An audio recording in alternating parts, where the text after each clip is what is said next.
Penyakit hati itu banyak, Pak. Kita akan mulai dari yang paling kronis, yang paling berat maksudnya. Yang paling berat yaitu mengagungkan selain Allah. Ini paling berat, Saudara. Apabila hati kita lebih mengagungkan makhluk daripada Khaliq, berarti ini orang sudah berpenyakit hatinya berat.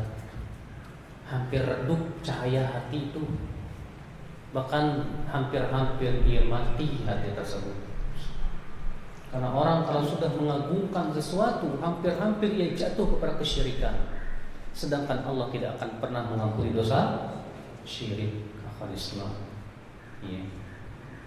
Terkadang ada orang ketika berada di sisi kuburan takut kualat. Tapi kalau berada di masjid nggak masalah. Ini berarti sudah ada di hatinya ya benih-benih penyakit pengagungan kepada kuburan.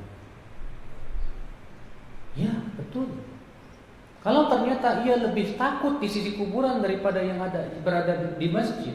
Kalau di masjid dia nggak berani bersumpah dusta, tapi di sisi kuburan dia berani, tapi di sisi kuburan takut kualat sama wali.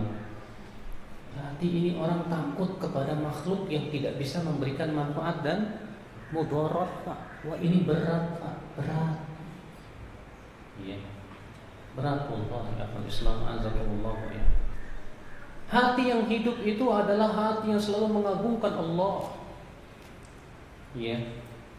Ketika ia sholat di hadapan Allah, dia tunduk, dia takut karena ia mengagungkan Allah Rabbul Izzati wal Jalal, membesarkan Allah. Di hatinya Allah begitu besar.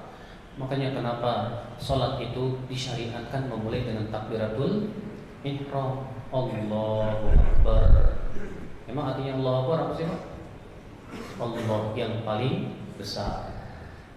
Kata Ibnu Qayyim, ini adalah kunci kekhusyuan. Faman kana Allahu akbar min kulli syai'in fi sadri. Siapa yang di hatinya Allah lebih besar dari segala sesuatu, khasya'at jawarihu, pasti khusyuk salatnya. Tapi siapa yang di hatinya ada sesuatu yang lebih besar dari Allah, dia tidak akan bisa khusyuk dalam hatinya. Maka akhirnya penyakit pengagungan kepada selain Allah ini berat. Bahkan apabila dia telah jatuh kepada kesyirikan, maka haram bagi dia surga. Kalau dosa-dosa yang lain, Pak, dicuci neraka bisa bersih, Pak.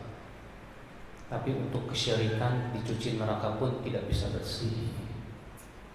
Makanya kata Ibnu Qayyim, dosa manusia itu bertingkat-tingkat. Ada dosa yang bisa bersih dengan apa? Dengan amalan saleh. Ada dosa yang amalan soleh tidak bisa membersihkannya, tapi harus dengan apa? Ujian dan cobaan yang berat dalam hidupnya. Dikasih sakit, dikasih kesusahan, kesedihan. Ada yang dosa yang ujian pun tidak bisa menghapusnya. Yang menghapusnya hanya api neraka. Maka ini dibersihkan dalam api neraka. Kemudian ia setelah bersih diangkat dan dimasukkan ke dalam surga. Ada dosa api neraka pun tidak bisa membersihkannya. Itu adalah dosa syirik, mengagungkan selain Allah. Ya, menggantungkan pengharapan kepada selain Allah. Dia tawakalnya bukan kepada Allah tapi kepada makhluk. Cinta bencinya bukan karena Allah. Ini Pak, Masya Allah, penyakit yang paling berat ya Pak. Penyakit hati yang paling berat.